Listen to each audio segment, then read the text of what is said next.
Bismillahirrahmanirrahim. Assalamualaikum warahmatullahi wabarakatuh. Innal hamdalillah nahmaduhu wa nasta'inuhu wa nastaghfiruh wa na'udzu billahi min shururi anfusina wa min sayyiati a'malina. May yahdihillahu fala mudilla lahu wa may yudlilhu fala hadiya lahu. Asyhadu an la ilaha illallah wahdahu la syarika lahu wa ashhadu anna Muhammadan abduhu wa rasuluhu la nabiyya ba'dahu. Allahumma salli wa sallim wa barik ala nabiyyina Muhammadin wa ala alihi washabihi wa mawalahu, amma ba'd. Insyaallah ini dalam suasana yang sangat istimewa di saat kita menjalankan saum. Di saat ini juga kita bersama-sama berniat berkumpul di rumah-rumah Allah ini, berharap berlakulah kepada kita apa yang diberitakan dalam hadis, bahwa mereka yang berkumpul di rumah-rumah Allah mempelajari ayat Al-Quran, yatadarasunahu bainahum, maka Allah turunkan kepada mereka sakinah. Sakinah itu ya ketenangan hati pastinya. Allah turunkan juga kepada mereka rahmah. Rahmah itu ya kasih Allah kepada hambanya. Bentuknya apa? Ya bentuknya keampunan. Allah sertakan juga dengan mereka para malaikat. Kita yakin karena Rasulullah yang memberitakannya. Dan disebut-sebutlah mereka, nama mereka di langit. Jadi nanti terkenallah mereka di langit, walaupun mereka tidak terkenal di bumi. Itu harapan yang menyertai niat kita dalam thalabul ilmi yang layak dijual. Ini barang, ini amal ini dijual kepada Allah, karena Allah membahasakannya memang membeli. Innallaha ashtara minal mu'minin. Jadi Allah membeli. Bahasanya betul, bahasa dagang betul. Bahasa dagang betul. Kita penjualnya, Allah pembelinya. Khusus di bulan Ramadan harga naik, habis bulan Ramadan harga kembali normal. Rugilah kalau enggak buka jualan sekarang. Rugi. Modalnya cuma waktu. Jadi kalau kata orang time is money, ya kalau kita bilang time is modal. Waktu adalah modal di sisi Allah. Ini modal.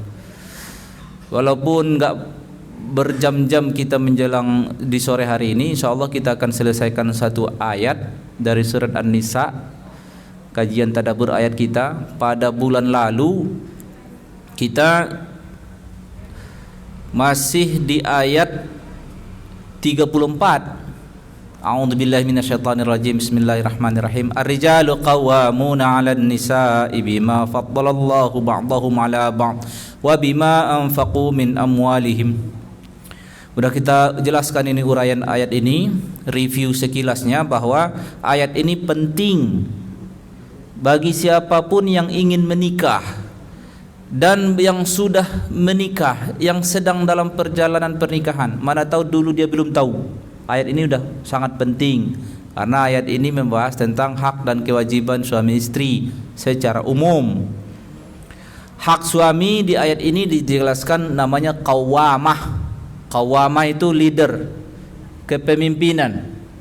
Hak itu datang dari Allah, bukan hasil kerja keras. Ini hak ini diperolehnya karena diberi oleh Allah kepada kaum laki-laki yang menjadi suami, maka dia berhak qawwamah. Tapi ada dua, terpaut dengan dua hal. Pertama karena memang Allah yang melebihkan, bima faddalallah ba'dahum 'ala ba'd. Yang kedua ini ikhtiar ini. Kalau faddalallahu ba'dahum 'ala ba'd itu fitrah, itu anugerah karena kita diciptakan laki-laki, gitu kan? Tapi wa bima anfaqu min amwalihim itu prestasi, itu ikhtiar kita. Karena kalian wahai para suami menafkahi. Ini pemahaman terbaliknya dari ayat ini. Maka jika terjadi kegagalan menafkahi, dari suami, maka cacat qawamahnya.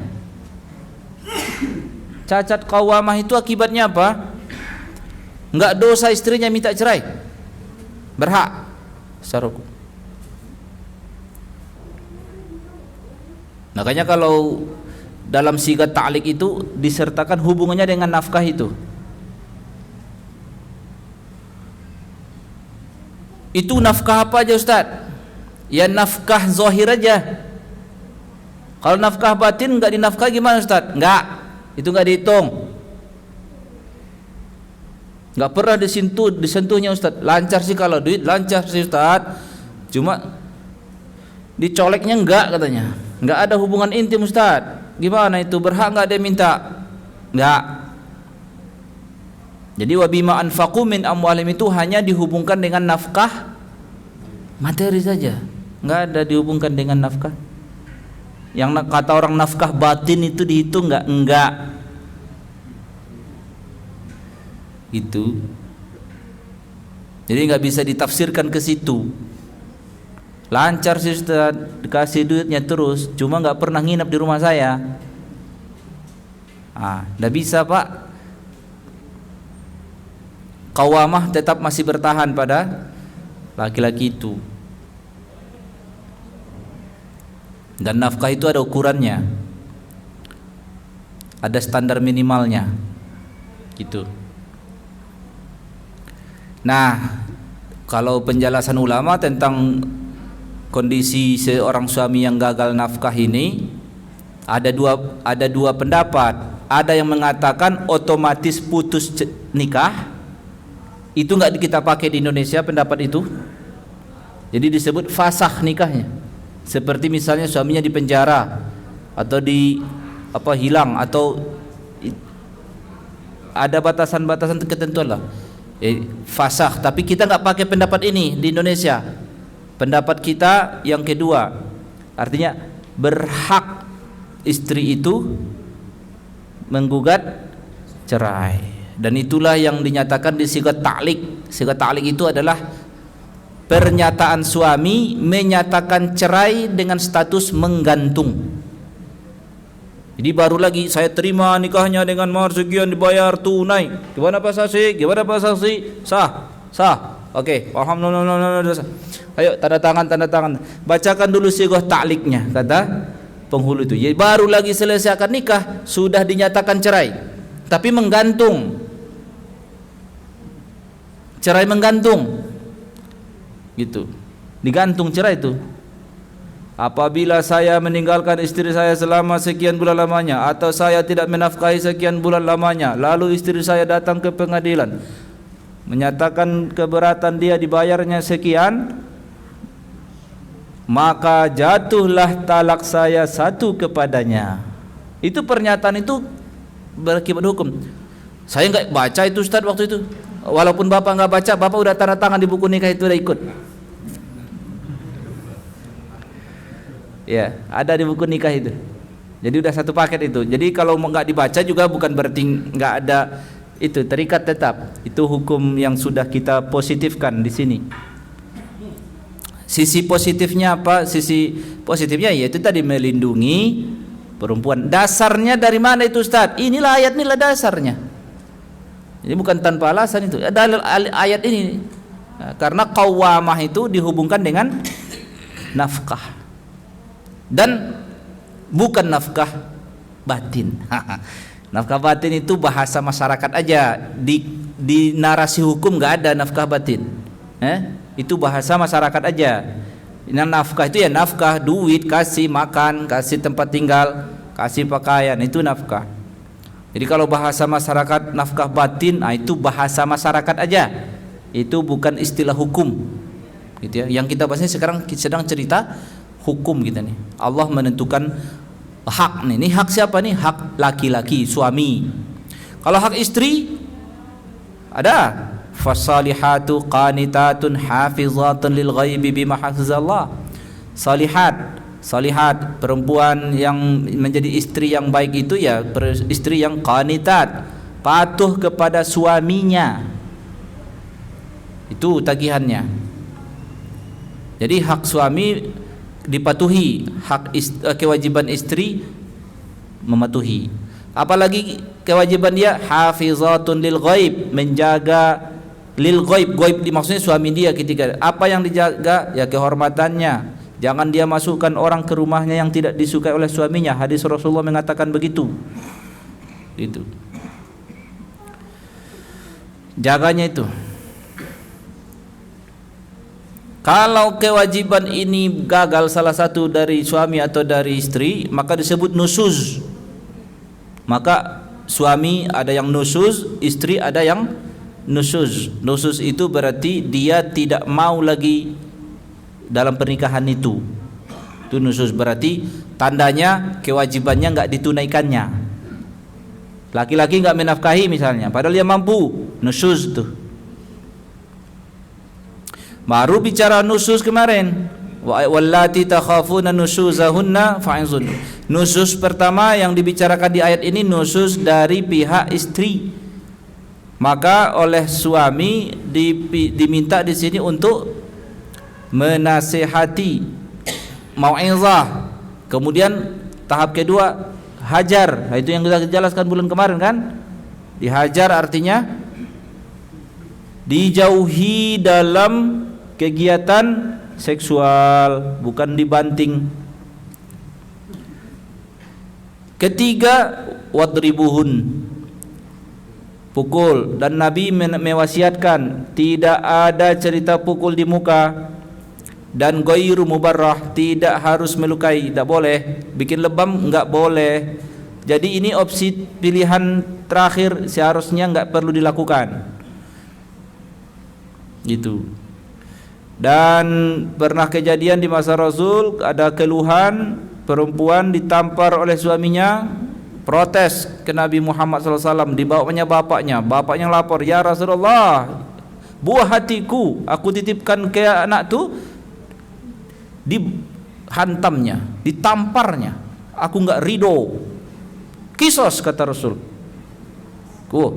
Semangat Rasul. Ternyata berapa lama turun wahyu, malaikat Jibril membawa wahyu ayat ini. Panggilnya lagi enggak jadi nih. Allah ngasih hak itu kepada suami. Habis itu pada menampar-namparlah suami di rumah. Sejak dibolehkan tu ya Rasul, pada ngeluh-ngeluh ibu-ibu. Lalu apa kata Rasul lagi? Laki-laki yang menampar tidaklah lebih baik dari suami yang menampar istrinya, enggaklah lebih baik dari yang tidak menampar istrinya. Jadi enggak setuju Rasul. Karena itu apa? Itu berlebihan menggunakan hak. Ya, berlebihan dalam menggunakan hak. Kalau untuk urusan sepelenya kenapa harus main pukul, main tampar? Dan Rasulullah SAW mengingatkan juga, kalau kalian ingin tahu siapa yang terbaik di antara kalian setelah memenuhi iman kepada Allah dan Rasulnya tentunya, maka tandanya adalah orang yang paling baik sama istrinya. Nah, itu kata Rasul. Nah, itulah orang yang terbaik kata Rasul. Nah, kalau istri itu udah nurut, udah qanitat, sudah hafizatun lil ghaib, jangan sekali-kali susahkan ya. Fala tabaghu alaihinna sabila. Jangan kalian repotkan lagi dia dengan tuntutan-tuntutan yang lebih dari kemampuannya. Itu arogan berarti suaminya. Kalau suami itu arogan, diingatkan di ayat ini, innallaha kana aliyyan kabira. Allah itu maha tinggi, maha besar. Jadi warning itu, kamu enggak seberapa. Kamu tuh hanya hamba Allah. Itu perempuan itu hamba Allah juga. Jadi jangan bersikap arogan kepada hamba Allah yang ini, karena udah Allah kasih hakmu sekian, berlebihan kau menggunakan hak. Nah, ini ayat ini penting bagi siapa saja yang akan menikah, tahu dia apa kewajiban dia. Nafkah nomor 1. Enggak harus kaya. Jadi sering sekali orang salah paham nih kadang menceritakan nafkah ini. Dipikirnya harus kaya. Enggak, nafkah itu ukurannya ada ukuran minimalnya. 1 juta sebulan per kepala itu sudah di atas garis sejahtera di Jakarta dan sekitarnya. Kalau kita ke daerah lebih murah lagi. Mungkin ke Jogja lebih murah lagi. Jadi kalau ada orang berpenghasilan 2,5 juta, ya, fresh graduate dari SMA, mungkin UMR lah bahasa kita ya. UMR sekarang di Kota Bogor berapa? 3 jutaan kalau nggak salah ya. 3,8. Itu udah sejahtera itu. Sejahtera ukuran ini loh, bukan ukuran perasaan ya. Bukan ukuran keinginan. Ini ukuran standar inilah kebutuhan gitu. Sudah tidak dikatakan miskin lagi itu orang. Dan secara syariat sudah terpanggil dia dalam hadis, man istata'a minkumul ba'ah falyatazawwaj. Barang siapa yang sudah menyanggup ba'ah itu membelanjai 3,8 juta tamat SMA loh, itu bukan tamat kuliah.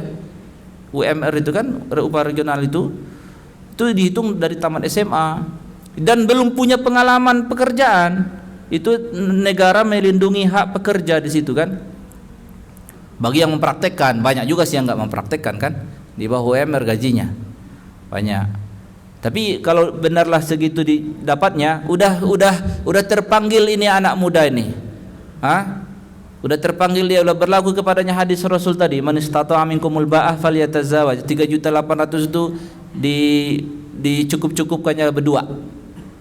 Sambil mudah-mudahan kalau dalam Al-Qur'an dikatakan kalau kalian fakir maka Allah akan membikin kalian kaya. Maksudnya kaya di situ pada mulanya kalian banyak kebutuhan kepada orang, nanti akan Allah bikin kalian tidak begitu banyak kebutuhan kepada orang.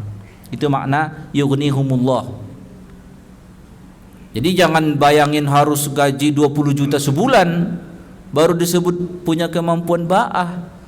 Enggak dipersulit nikah itu.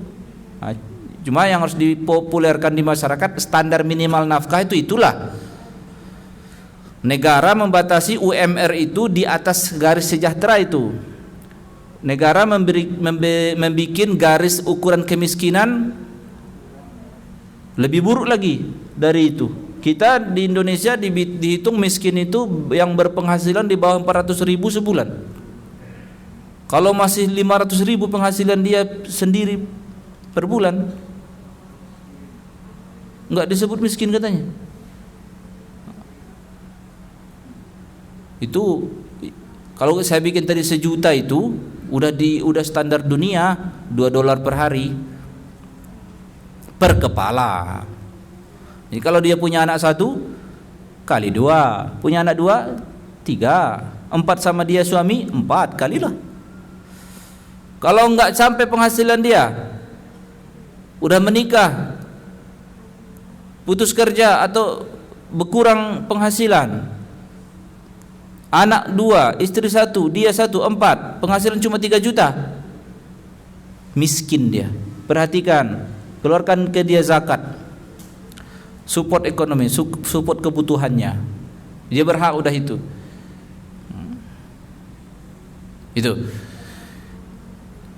Jadi jangan dibikin standar tinggi supaya menikah. Aku gajiku masih 6 juta, tunggulah dulu nanti 10 juta dululah baru menikah. Telat, nanti usia 30 tahun belum nikah juga, anak dia kapan mau dibesarkan. Jadi bagusnya nikah itu, kita kuliah selesai biasanya usia berapa? 22 tahun, 23, 22, 23. Kerja setahun, 25 tahun nanti nikahlah. Laki-laki. Perempuan fresh graduate aja, ya, atau nggak usah tunggu wisuda. Kenapa?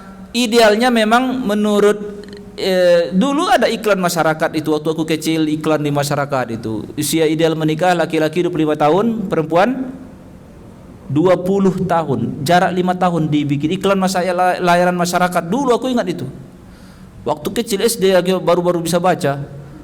Ingat aku, usia 25 tahun ideal menikah, istrinya usia jarak 5 tahun di bawahnya idealnya. Karena ada teori penghitungan itu. Nah, saya pikir-pikir belakangan ini bagus sekali teori itu. Bagus untuk satu, sisi qawamah laki-laki tercapai jarak 5 tahun itu. Qawamah dapat karena jarak usia 5 tahun. Kalau jarak usia 19 tahun ya lebih jauh lagi. Ini 5 tahun udah ini pas lah. Kalau teman sekelas, teman seangkatan, Allah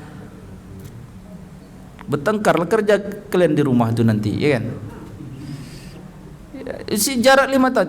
Dan itu doktrin itu bagus bagi saya. Doktrin itu kalau di kuliah aku bilang sama mahasiswaku tuh gini, kalian kalau lagi tergoda untuk pacaran, pikir-pikir ini, aku bilang. Aku bilang itu iklan layan masyarakat itu idealnya suami itu dengan calon istrinya jaraknya 5 tahun. Jadi anak-anak mahasiswa itu gue bilang begitu. Jadi kalau kalian kan sekarang tahun 1 nih kuliah nih kan, nah, kira-kira pasnya buat kalian perempuan untuk kalian tuh sekarang lagi sekolah di mana nih? SMP. Pasti kalian nggak naksir kan sekarang? Iya. Ya udah fokus aja kuliah dulu. Jatah kalian nanti tumbuh itu, tenang aja. Kalian fokus kuliah, ya kan? Fokus kalian kuliah 4 tahun kalian kuliah kan? Dia masuk, selesai kalian kuliah, mereka udah selesai SMA ya. Nah, naksir kalian itu nanti. Tenanglah. Jadi laki-laki ini fokus dia, oh iya. Kalau dilihatnya, masih kecil gitu. Iyalah. Incarlah. Nah, terus teman seangkatan kalian mahasiswi itu, itu jatah orang yang di atas kalian. Iya. Termasuk jatah dosennya. Iya. Jadi untuk apa? Satu sisi secara psikologis ya bagus dia. Jarak umur itu sangat membantu untuk kelanggengan apa ini tadi? Qawamah ini tadi. Ya. Lagian jadi laki-laki tadi kan selesai dia pengalaman kerja dulu. Kalau dia pengalaman kerja harus 4 tahun dulu kerja. Selesai kuliah anak tuh kan? Selesai kuliah anak tuh pas wisuda langsung lamar. Jadi itu. Saya senang melihat kalau orang tua sekarang tuh yang mampu anaknya udah jelas kuliah, dapat kerja, udah langsung nikah aja, nggak usah lama-lama. Bagus. Jangan tunggu usia 30 nanti lupa dia nikah. Banyak. Ya, nggak ada minat nikah, asik kerja. Gitu. Nah, itu bagusnya. Dibanding dengan di zaman Nabi kita udah telat usia segitu. Zaman Nabi usia 17 tahun udah pada menikah orang. Nah, jadi sepertinya sih enggak, bagus-bagus saja mereka menjalani rumah tangga itu, kecuali kalau anak-anak kelas 1 SMA gitu kan, pernikahan terlalu dini ya masih kanak-kanak lah zaman sekarang, karena pertumbuhan ini kita sosial masyarakat kita sekarang telat ya, mungkin hidup terlalu enak kali ya, jadi anak tuh udah SMA pun masih kanak-kanak kelihatan, cara pikirnya masih kanak-kanak. Kalau kita banding dengan era jauh sebelum kita, Usamah bin Zaid itu usia 18 tahun udah jadi komandan dia gitu. Jadi kita ini menurun ini pertumbuhan kedewasaannya. Kadang ada anak-anak tuh udah kuliah masih diurus sama maknya. Nah tuh, kalian anak laki-laki nih kayak gini jangan kayak gitu ya, cepat mandiri. Jadi karena kita ini semua harus menjalankan sunnah Rasul itu menikah. Niatnya apa? Memperbanyak umat Nabi Muhammad sallallahu alaihi wasallam. Itu tujuannya. Supaya kita ikut mencapai cita-cita Nabi Muhammad sallallahu alaihi wasallam. Senang beliau banyak umatnya.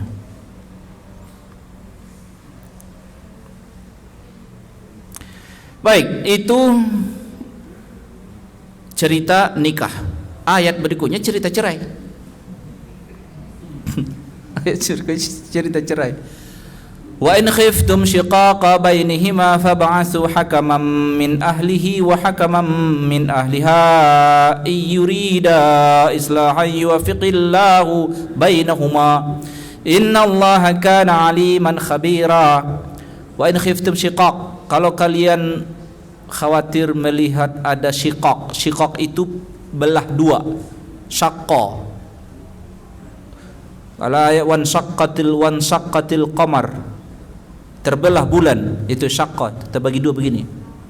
Jadi kenapa digunakan kata syiqaq di antara suami istri itu? Karena mereka tadi menyatu. Tiba-tiba ini punya keinginan sendiri, yang ini punya keinginan sendiri. Enggak klop, pecah, terbelah dua. Kalau kalian khawatir syiqaq bainihima, di antara mereka berdua, fab'asu. Nah, yang menjadi diskusi para ahli tafsir adalah yang dimaksud kalian di sini siapa? Jika kalian khawatir, nah, siapa kalian yang dimaksud ini? Bicara ini kepada siapa agaknya? Ada yang membahas itu kepada wali, ada yang membahas itu kepada penguasa, maksudnya kalau kita ya pengadilan agama. Ada yang mengatakan ini kepada dua pihak yang akan diceritakan pada lanjutan ayat itu, yaitu dua juri hakam.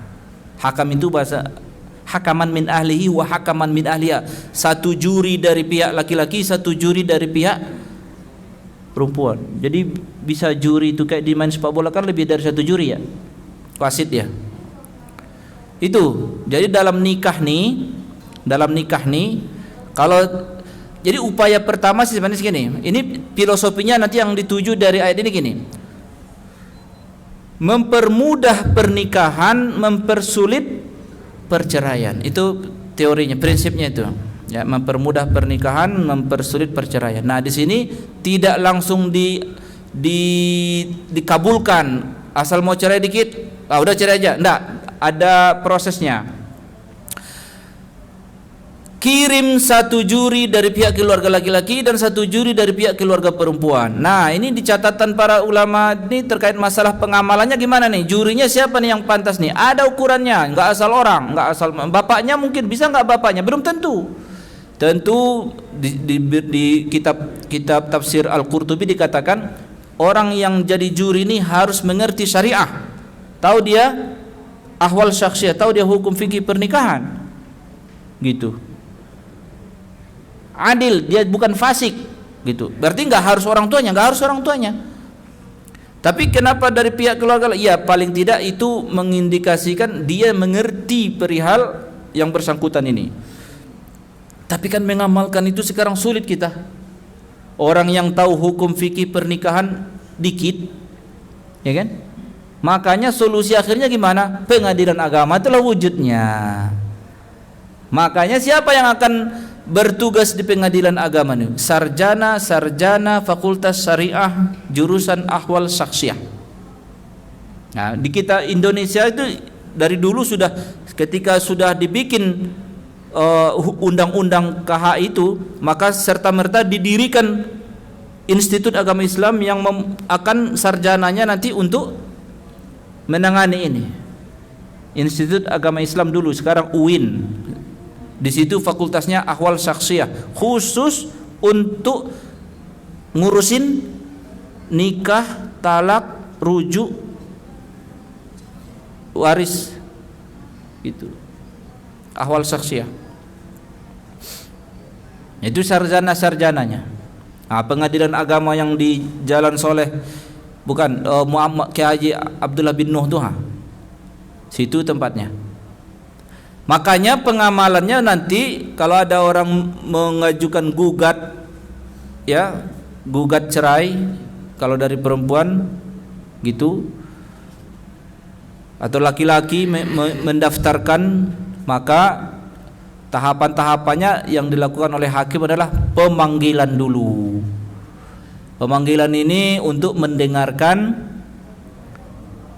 apa keluhannya. Nah, kalau di zaman sebelum zaman pengadilan agama, pengamalannya ya enggak, ya siapa saja. Misalnya sayalah yang dipercayakan satu sisi akan jadi juri itu. Saya panggil suaminya. Saya tanya dia, kamu masih mau mempertahankan pernikahan ini enggak? Kalau dia bilang aku enggak mau lagi, ambillah keputusan terserah, cuma amankan harta yang sudah kami peroleh itu, aku amankan untuk aku hakku sekian. Berarti dari situ saya tahu dia nggak ada niat baik. Kalau nggak ada niat baik, berarti nusuz. Dia nusuz berarti. Karena nggak mau nego lagi. Nggak, seandainya masalahnya apa yang kau nggak dapatkan dari istrinya, dari istrimu. Nah, aku nggak. Nah, kalau seandainya, ya kalau katanya misalnya, aku mau sih bertahan, tapi ya kelakuannya jangan kayak gitu. Misalnya, apa yang kau keberatan? Uraikan. Itu diuraikanlah. Di pengadilan tuh gitu. Nanti yang pihak perempuan juga, juri yang dari pihak perempuan bertanya juga, kamu masih ada niat baik nggak mau aku nggak ada. Hah? Udah ilfil aku sama suamiku katanya. Apa masalahnya? Tanya dulu gitu kan. Jangan-jangan kalau seandainya masalah itu bisa dipenuhi oleh suaminya, masih awet, masih mau dia, itu dulu.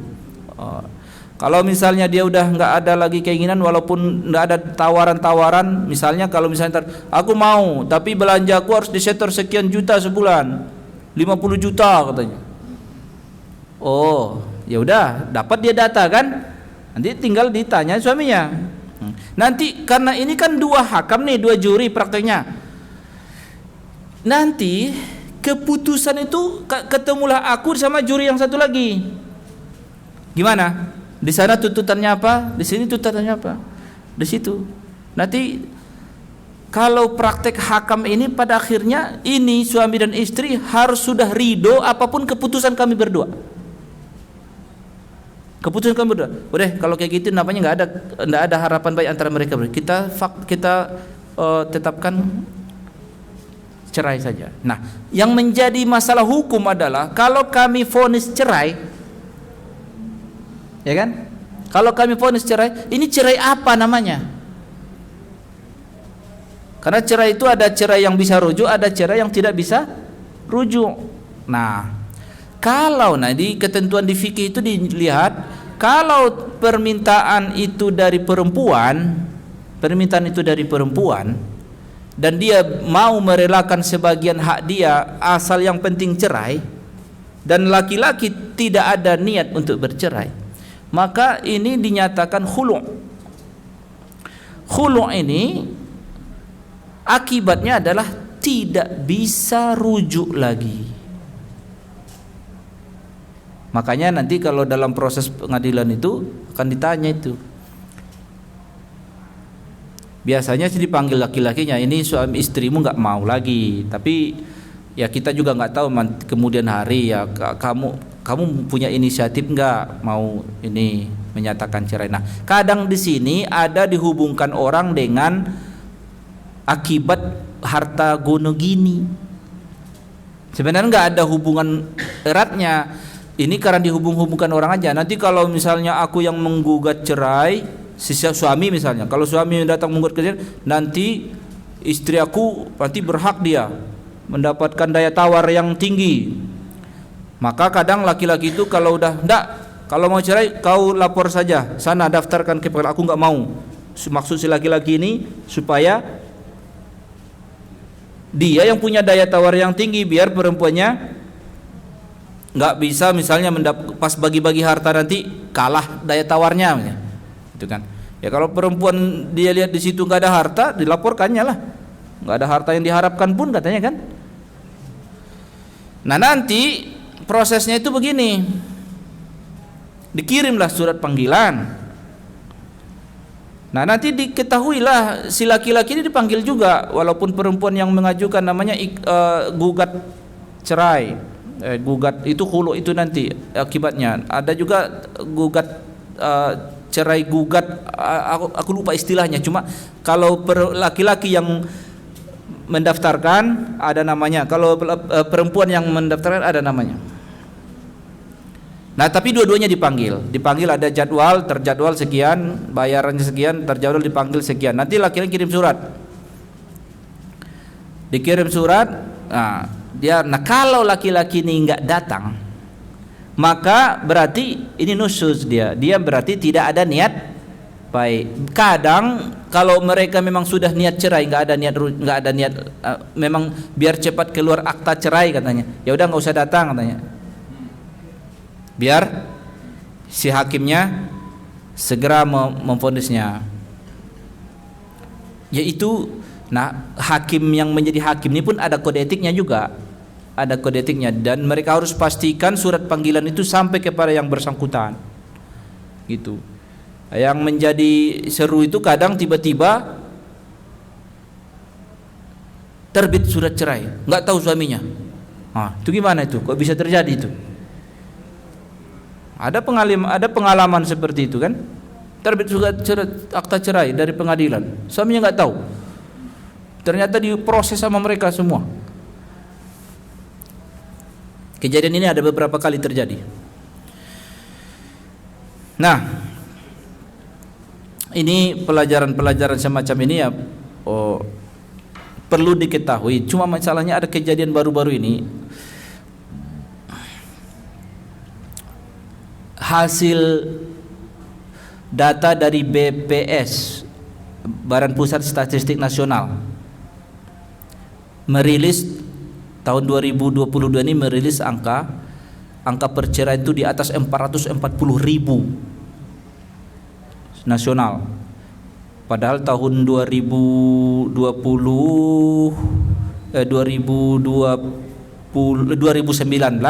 itu cuma sekitar 200 ribuan. Anehnya di tahun 2020 kan, itu kan data 2021. Angka di 2020 kecil sekali. Grafiknya pendek sekali. Di bawah 100 ribu. Aku melonjaknya besar sekali tahun 2021 itu. Cuma aku sempat ketemu sama penghulu. Kok bisa datanya begini nih? Tapi bisa jadi Ustadz, ini karena tahun 2020 itu awal pandemi, pengadilan tutup, banyak yang tidak jadi nggak ada keputusan. Jadi baru diponis tahun 2022. Iya, bisa jadi masuk akal, karena kadang nggak ada fasilitas pengadilan online-nya misalnya kan, gitu. Jadi ya, tapi grafik itu trennya naik dari 5 tahun sebelumnya, naik terus, naik trennya angka perceraian itu. Nah, data yang menunjukkan di situ adalah 75% pemicu perceraian ini adalah bukan karena suaminya poligami, bukan karena suaminya poligami, tapi karena pertengkaran yang terus menerus. Bahasanya begitu, entah pertengkaran itu sebabnya suaminya poligami, nggak tahu. Cuma masalahnya di situ selain karena pertengkaran yang terus menerus, ada juga karena perselingkuhan, ada juga karena gagal nafkah. Tapi yang paling banyak itu pertengkaran yang terus menerus. Jadi pertengkaran itu awet gitu. Nah, cuma nggak diurai faktor pertengkarannya apa. Ya mungkin salah satunya itulah. Ya. Jadi pelajarannya dari data itu ya ini tadi, pertengkaran yang terus menerus itu berarti ada masalah, mungkin dua pihak nggak tahu kewajiban dan haknya, satu, atau yang salah satu pihak menuntut di luar melebihi dari haknya. Jadi banyak kali kemungkinan ini. Jadi besar kemungkinan kalau kita ambil inilah, kebanyakan orang memang mau menikah itu nggak belajar, karena pelajaran menikah nih di SMP nggak ada, di SMA nggak ada, masuk dia kuliah juga nggak ada. Mana ada di Fakultas Teknik pembahasan tentang pernikahan? Mana ada pembahasan di Fakultas IPB? Mana ada institut pertanian di situ? Mana ada cerita pernikahan? Luluslah mereka kerja, mana sempat dia belajar? Gitu. Padahal menikah ini Kita punya format sendiri sebagai umat Nabi Muhammad. Ada formatnya, kita pelajari. Nah, baru-baru ini saya ada konsultasi dari sepasang ya. Ini pelajaran buat inilah, buat pelajaran buat kita-kita lah. Hati-hati dalam apa ini. Seorang suami mengeluhkan, intinya dia katanya sudah bercerai. Cuma aku telusuri gimana proses perceraiannya, kok bisa terjadi. Ya benar, pertengkaran yang terus menerus. Nah, pangkal pertengkarannya ya pemicunya antara kurang banyak duit setoran suaminya, karena kerja suaminya nggak tetap, tapi sekali kemudian LDR,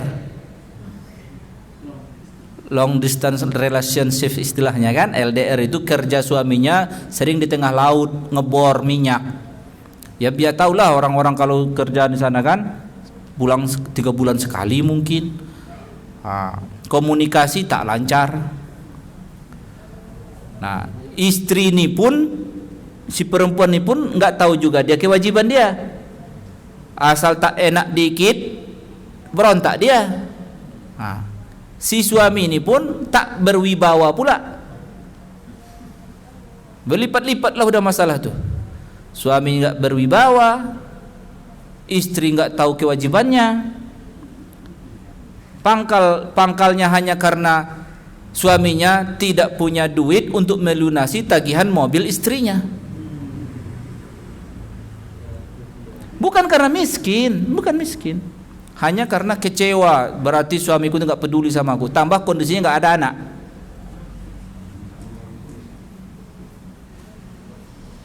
Kecewalah dia sama suaminya, gara-gara dia mampu, suaminya dia rasa tak peduli sama dia, hanya sedikit lagi malah ndak ada perhatian sedikit pun, berkorban sedikitlah demi aku, ibaratnya bahasanya gitulah. Datanglah seperti juru penyelamat laki-laki dari pihak ketiga, disambut sama perempuan nih, cocoklah dirasanya. Mungkin banyaklah keinginan dia juga bisa dipenuhi oleh laki-laki ini. Suaminya nggak tahu, suaminya kerja tengah laut sana, gitu. Terombang ambing di sana. Datang juru penyelamat dirasa perempuan nih. Jadi menurut cerita laki-laki ini ke saya, ya kadang 3 hari nggak pulang Ustadz. Kayak gitu. Muslimah loh itu. Nah, kita prihatin kadang. Pangkalnya ya mungkin apa yang terjadi di pikiran perempuan itu kok bisa begitu? Mungkin dia marah kali suaminya, tapi semarah-marahnya daripada suaminya, apa dia harus mengorbankan kehormatannya? Itu loh. Berarti kan masalahnya dia juga tidak begitu sadar tentang kewajibannya, gitu. Kenapa harus dikorbankan begitu?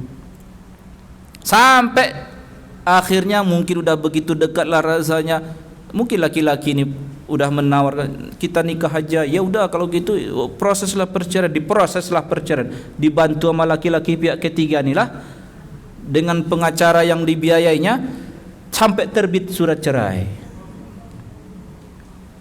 Pulang suami dari kerja ditunjukkan inilah akta cerainya. Anehnya laki-laki ini bego juga, mauzubillah, bukan karena, tapi jangan sampai begitulah laki-laki. Kok nggak ada kecemburuannya sedikit pun kesannya gitu. Ya. Kalau dia mau bertindak bisa saja kan, bisa penipuan dilaporkannya siapa saja misalnya, bisa saja, tapi enggak. Tapi aku enggak, ini Ustaz, masalahnya saya baru mengangkat anak usianya baru 2 tahun. Oh. Itu pula kejadiannya. Terus kenapa? Ya anak ini, ya saya kasihan aja sama anak ini. Nah itulah. Jadi beban pikirannya gini, lagian kan cerai itu yang dimurkai Allah walaupun halal. Taunya dia hadis itu. Cuma sayangnya hadis itu grade B, bukan grade A, nggak bisa dijadikan landasan hukum, hanya buat nasihat di ceramah doang bisanya, supaya orang jangan cerai. Tapi kalau kasusnya seperti ini, apa yang kau harapkan dari istrimu ini lagi? Aku bilang, ya dalam pengetahuan dia, beberapa kali dia nggak punya daya upaya untuk menghambat istrinya. Belakangan ternyata laki-laki yang membantu perceraian ini, yang pihak ketiga ini, udah terbit cerai nih kan, berharap dia dinikahi toh, ternyata dia ada istrinya, nggak mau dia menceraikan yang di sana, pengennya dia dua-duanya aja dirangkul, ya nggak mau lagi perempuan nih, menggantunglah keadaan tuh, entah mau diterima sama suaminya ini lagi atau tidak. Galaulah laki-laki ini, curhatlah dia ke aku. Tentu aku ditanya, masalah ditanyanya, kalau menurut Ustadz bagaimana? Aku jawab, seandainya aku pada posisi itu, tidak akan aku nikah lagi sama dia. Aku bilang, pertimbangannya bukan masalah egonya, ini masalah kehormatan, wibawa. Jadi mempertahankan wibawa itu bukan sombong, karena qawamah itu butuh ada cantolannya, yaitu kewibawaan. Nah, wibawamu udah hancur udah. Dan jangan pernah berpikir kamu akan bisa mengubah karakter orang. Tapi kan bisa, mungkin Ustaz saya memperbaiki diri, kekurangan saya, dan dia juga mungkin, iya idealnya sih begitu, tapi aku nggak ada juga jaminan. Terus tapi kan nanti gimana anak Ustaz? Anak itu tidak akan rusak kalau bukan karena orang tuanya. Jadi saya berikan statement begini, perceraian itu halal. Kalau toh ternyata gara-gara perceraian ada anak rusak, itu gara-gara kelakuan ayah dan maknya juga. Berarti ke ayah dan maknya ini memperawet permusuhan. Korban anak. Coba kalau nih cerai kan cerai aja. Jangan, bisa nggak bercerai tapi nggak musuhan? Seharusnya bisa, dan banyak orang bisa berhasil melakukannya. Ya karena dibawanya ke permusuhan. Kenapa harus dibikin perceraian itu sebuah permusuhan? Gitu. Jadi aku bilang sih begitu. Tapi kalau kamu tetap mau, itu ya hakmu. Tapi resikonya udah tahu sendiri. Gitu. Pilihan. Ya kalau kau sabar mungkin pahalanya mu besar. Ya kan? Tapi ya wibawa itu perlu, karena qawamah itu terpaut dengan kewibawaan. Inilah materi tentang perceraian, dan ternyata kasus perceraian itu banyak sekali. Dan kalau toh ternyata gara-gara bercerai itu banyak anak yang jadi nggak jelas haluannya, ya itu gara-gara salah satu atau dua-dua dari ayah dan maknya nggak benar. Itu aja, karena syariat kita menghalalkan pernikahan itu, menghalalkan dan diatur itu. Jadi aku bilang sama dia, kalau kamu yakin bahwa kamu sebagai laki-laki yang baik, kamu bisa jadi ayah yang baik, anak itu tidak akan rugi. Kalau seandainya nanti diasuh oleh ibunya, dalam syariat kita kan anak itu milik ayahnya. Perceraian ini terjadi, siapa yang ngasuh? Hak. Jadi anak dilahirkan untuk ayahnya.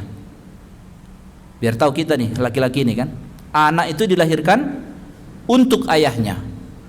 Kalau ternyata diputuskan anak itu diasuh oleh ibunya, itu dalam rangka memenuhi hak anak, bukan memenuhi hak ibunya. Ngerti maksudnya? Anak itu berhak dapat perhatian ibunya. Jadi hak anak itu yang dilindungi. Makanya saya sebagai suami tetap harus menafkahinya. Nggak putus hak nafkah itu dari saya. Jadi yang terjadi perceraian itu enggak, jangan hubungi bapakmu lagi. Musuhan. Yang terjadi musuhan. Apalagi kalau maknya udah kecewa betul sama suaminya kan? Kecewa karena suaminya selingkuh, kecewa kawin siri, didoktrinnya anaknya sampai benci kepada ayahnya. Inilah gimana anak mencari alternatif ayah yang lain. Kecewa dia, luka batin. Luka batin ini nanti efeknya setelah besar. Luka batin itu tiba-tiba aneh aja, udah ada keputusan anak itu enggak logis, kok bisa gitu. Ya, ada luka batin yang enggak bisa. Jadi gara-gara ayah atau maknya. Jadi hati-hati di sini. Jadi kalau bercerai itu bercerai dengan baik. Artinya jangan mewarisi permusuhan. Itulah. Jadi mantan istri itu kalau ada anak nih, mantan istri itu kan ibu dari anak sendiri. Jadi jangan musuhan gitu.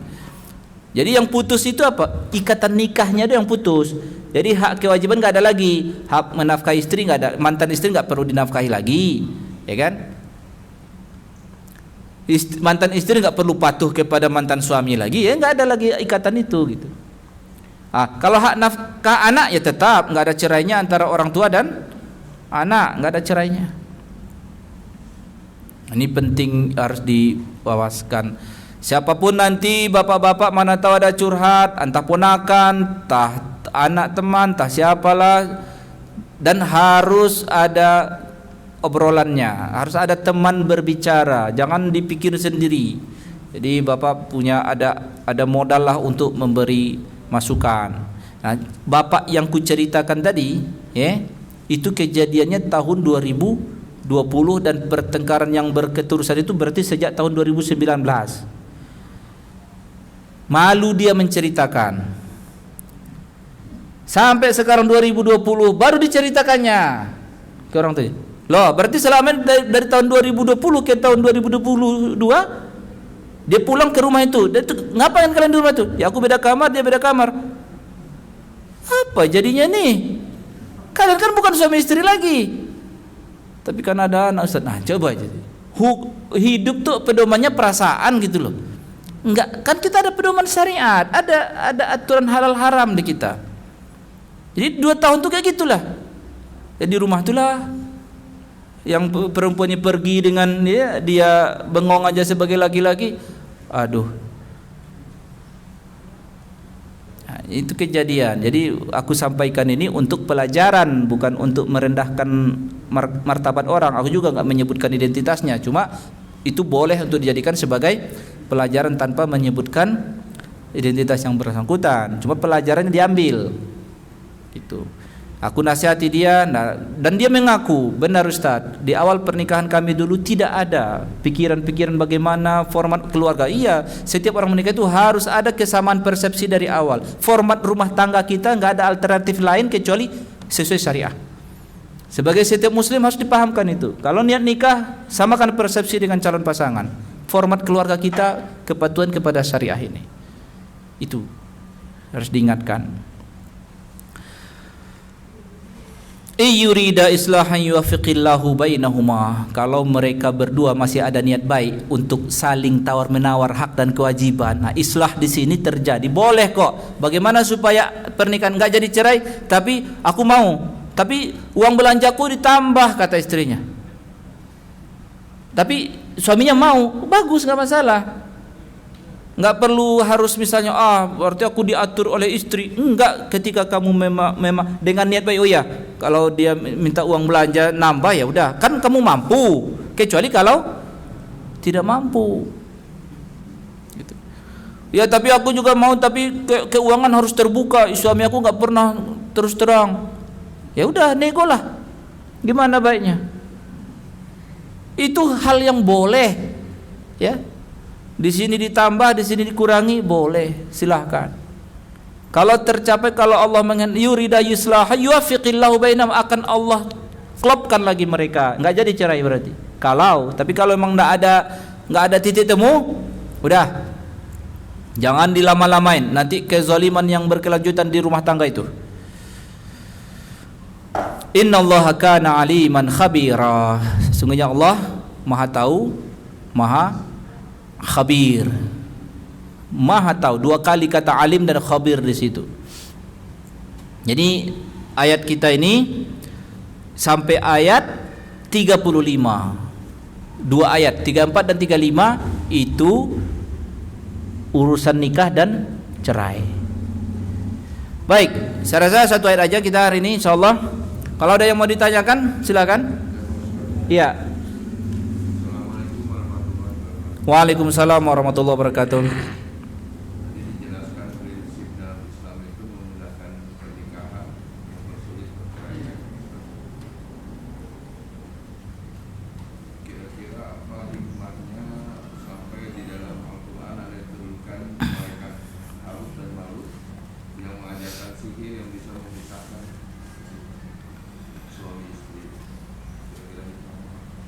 Oh iya, ada di surat Al-Baqarah ya.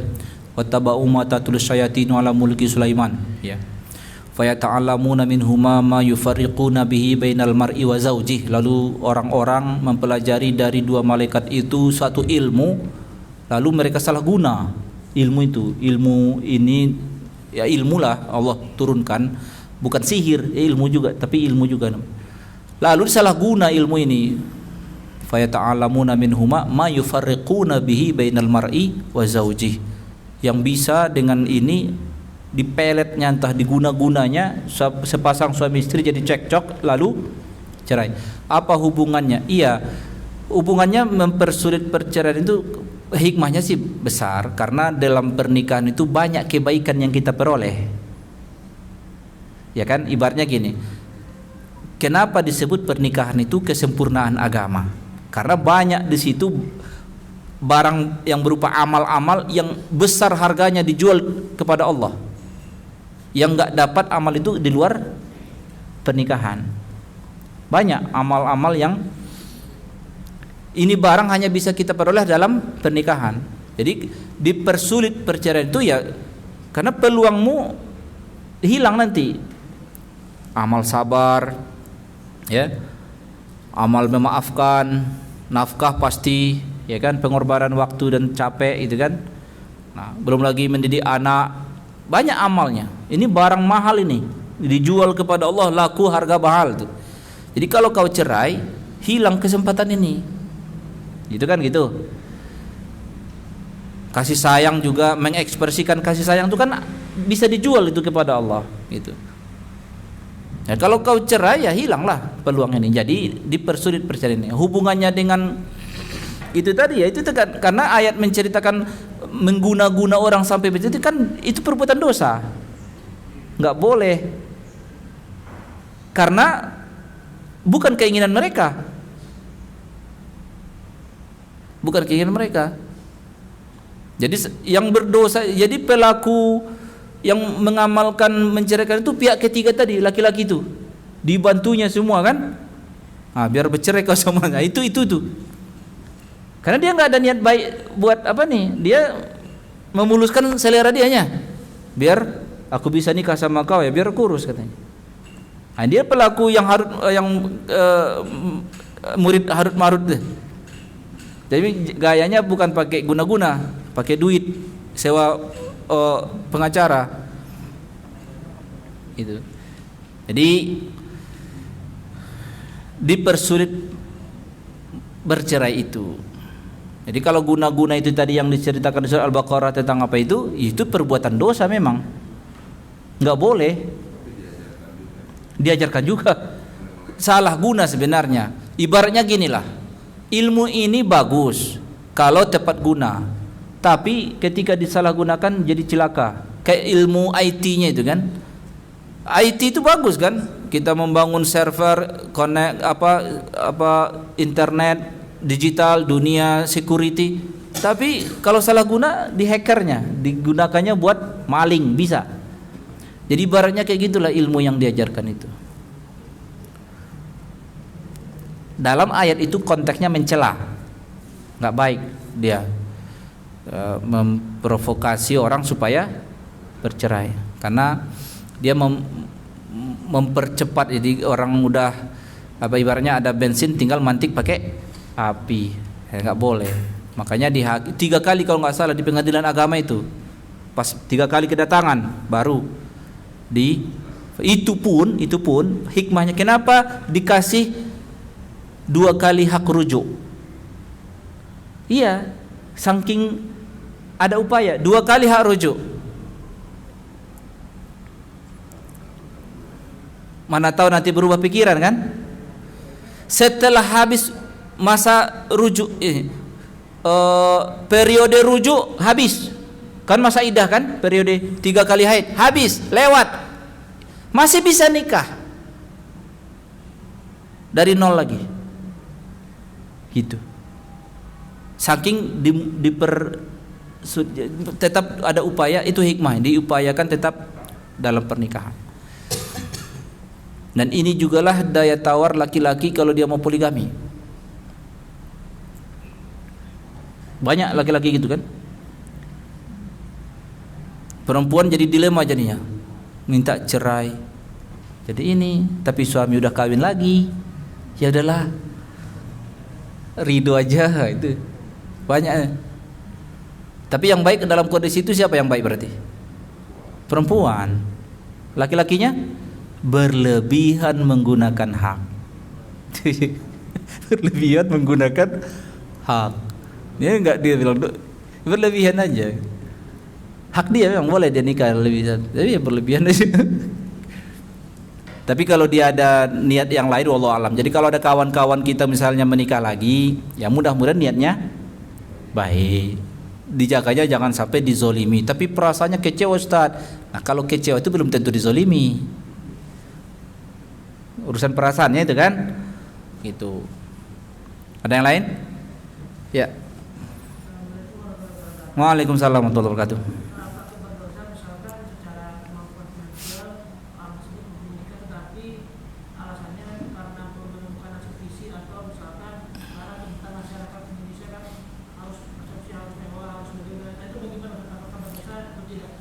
Ya kalau ditanya apakah berdosakah seorang pemuda belum menikah padahal dia sudah lebih dari cukup, cuma karena tuntutan sosial masyarakat, opini masyarakat harusnya nikah itu harus wah harus menghabiskan 200 juta biaya resepsinya. Akhirnya dia, ya kalau kita bilang dosa itu nikah itu kan nasihat Rasul kan di hadis itu jelas. Kalau enggak menikah maka puasa saja. Ya kan? Karena itu kan jaring pengaman kita itu laki-laki itu. Laki-laki ini pengaman kita. Jadi jangan sampai terjerumus kepada perbuatan dosa. Ya enggak dosa, cuma ya telat mengamalkan sunnah Rasul. Itu telat mengamalkan sunnah Rasul. Tapi itu tadi bagusnya memang opini itu, tuntutan sosial yang dimaksud tadi itu seharusnya mulailah dikurangi tensinya. Ya, dikurangi tensinya. Tentu dari siapa? Ya dari keluarga lah, dari orang tuanya. Kadang yang punya gengsi ini orang tuanya.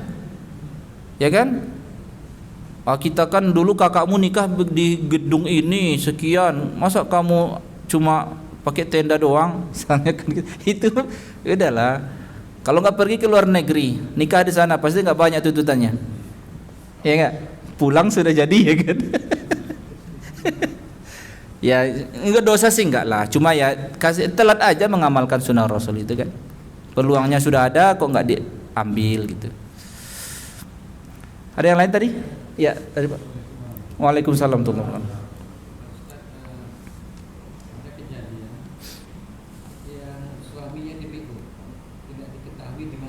Oh, DPO, ya. Berapa lama si istri menunggu untuk ada kasus seorang laki-laki pada kasus pidana DPO kan? Nah, pertanyaannya berapa lama perempuan ini berhak menunggu? 3 bulan tidak dinafkahi sudah berhak dia. Semenurut sigat ta'liq itu kan? Sudah berhak dia. Apalagi DPO. Ya, enggak ada harapan lagi. Ketemu pun dia kan ke penjaranya. Bukan ke dia gitu loh. Datanglah dia ke pengadilan. Kalau dia mau menggunakan haknya perempuan nih. Tapi kalau enggak, ya siaplah. Status istri. Jadi gunanya ke pengadilan itu supaya diputus sama hakim hubungan nikah dia dengan laki-laki itu, supaya dia mau menikah lagi silakan. Tapi kalau dia nggak mau, itu hak dia. Tapi sesuai sigat ta'liq dia udah berhak. Iya, dia udah berhak. Mau digunakan atau enggak itu hak. Gitu. Tadi Pak, ya, silakan.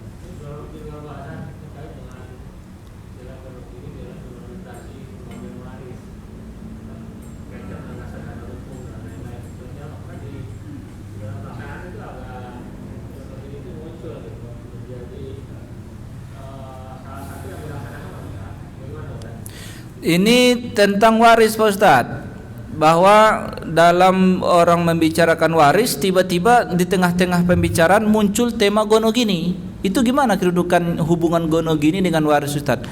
Hubungannya nggak ada hubungan langsung, hubungan tidak langsung ada. Gonogini itu tema kepemilikan harta, bukan tema waris. Cuma kalau terjadi warisan tentu hubungannya dengan kepemilikan. Itu hubungannya. Terhubungnya di situ nanti. Kalau gonogini bukan urusannya dengan warisan, urusannya dengan menjawab pertanyaan, ini aset siapa yang punya? Itu. Jadi jawabannya bisa gonogini, bisa tidak. Silahkan selesaikan. Suami istri silahkan selesaikan urusan kepemilikan harta di rumah tangga. Itu urusan bagaimana dealnya. Nggak perlu disengketakan, capek ke pengadilan. Gitu. Bagaimana dealnya suami istri, itulah keputusan hukumnya. Itu dilindungi oleh syariat. Syariat kita melindungi kesepakatan suami dan istri ini. Kalau kata mereka aset dalam rumah tangga ini kita nyatakan milik bersama, porsinya 50-50. Dilindungi. Dipakai itu, dipegang itu. Jika salah satu nanti meninggal, pegang itu. Maka yang menjadi warisan cuma separuh. Karena mereka sepakat udah dari awal. Kami sepakat aset kami dalam rumah tangga ini milik berdua. Porsinya 50-50. Oke, deal, jalan lah. Udah. Meninggal salah satu. Meninggallah laki-laki. Tentu terjadi warisan dong. Mana yang harta yang harus dieksekusi? Separuh saja. Separuhnya masih milik, bukan warisan. Itu bukan warisan, itu milik istrinya, bukan warisan. Jadi dari yang separuh ini pasti istri dapat waris enggak? Berapa? Kalau ada anak 1/8. Jadi jangan dibaca yang separuh itu warisan, salah lah. Itu milik istri. Karena mereka sepakat dari awal perolehan harta di rumah tangga milik bersama. Kami nggak ada sepakat udah jalan-jalan aja dari nolnya kami hidup, setelah banyak harta baru repot. Nah, kalau masih belum mati bicarakan, ya kan? Kalau sudah meninggal gimana bicarakannya lagi? Repot. Dan disitulah yang keributan itu terjadi. Dia anaknya, ya ini apalagi kalau bapaknya istrinya lebih dari satu, ya kan? Solusinya negosiasi, berislah. Gimana? Nih pasti tarik menarik, pasti kami pengennya begini, pasti gitu tarik menarik. Selesaikan dulu baru urusan waris. Kalau kepemilikan nggak selesai, nggak bisa kita eksekusi waris. Cuman mau eksekusinya hartanya nggak jelas, ya kan? Jadi itu makanya saya selalu memberikan statement kepemilikan dahulu baru porsi waris. Kalau nggak ada kepemilikan nggak jelas, apa yang mau dibagi? Jadi itu gonogini ya, kepemilikan. Maka perjanjian pranikah itu bagus dong. Iya, perjanjian pranikah sepakat mereka bahwa kita pisah kepemilikan.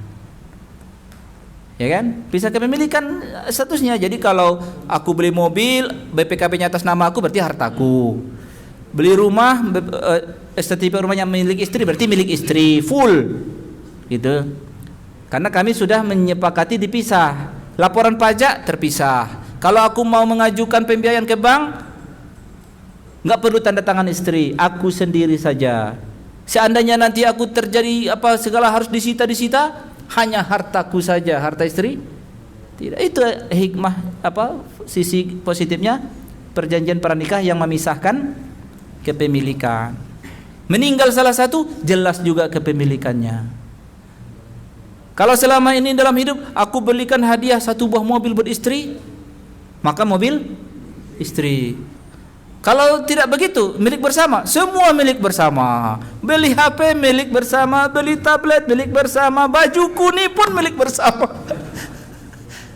Nggak enak sih kayak gitu. Kalau aku sih mengamalkan begini, memang aku nggak bikin perjanjian pranikah, cuma aku bilang sama istri aku, aset yang ada nih, ini rumah, ini milikmu. Bilang milikku. Aku minta saksi adikku datang, biar tahu kalian, ini rumah aku yang membiayainya, aku membelinya. Ayukmu nggak ada duit dia di sini, aku mana? Ini makul meninggal, bilang sama mak nanti nggak ada warisan dari harta ini karena bikin milikku. Ini mobil aku, ya kan? Laptop aku. Tuh cukup istri yang tahu, cukuplah. Siapa lagi yang bermasalah? Paling mak aku nanti. Adik aku bukan ahli waris, ya kan? Cukup. Nggak pakai hitam di atas putih, Ustaz. Insya Allah istri aku tahu lah, udah senang dia tuh, ya kan? Cukup. Kalau mau pakai hitam di atas putih bisa juga. Kadang harus ke notaris. Iya, ke notaris itu perlunya jika ada kemungkinan di kemudian hari ada pihak-pihak yang keberatan. Seperti kalau saya, anak saya perempuan semua, aset banyak, ya kan? Kalau aku meninggal nanti, yang berpotensi jadi halusku salah satu saudaraku, istri aku nih mulai keberatan nih, ya kan? Ada, ya biasanya kayak gitu, keberatan. Oh, enak saja mereka, yang capek ayah katanya, tiba-tiba porsi mereka banyak pula lagi katanya. Tuh. Jadi mulailah di situ. Siasatnya ke notaris lah. Ya. Tuh ya. Kena ada yang lain? Ya, silakan. Waalaikumsalam warahmatullahi wabarakatuh.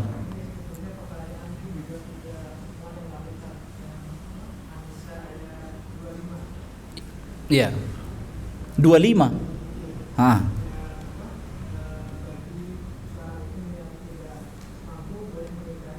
Budak.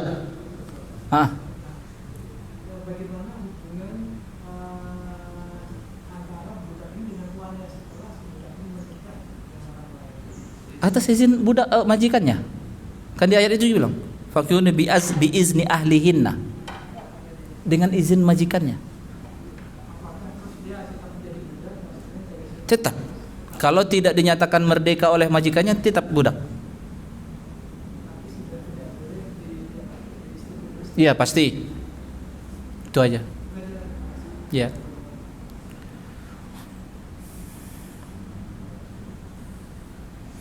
Alhamdulillahirrabbilalamin. Sudah sampai jam 5, insyaallah kita lanjutkan lagi ba'dal Aid tadabbur surah An-Nisa. Untuk saat ini kita sudahi dengan kafaratul majlis. Subhanakallahumma wa bihamdika asyhadu an la ilaha illa anta astaghfiruka wa atubu ilaik. Assalamualaikum warahmatullahi wabarakatuh.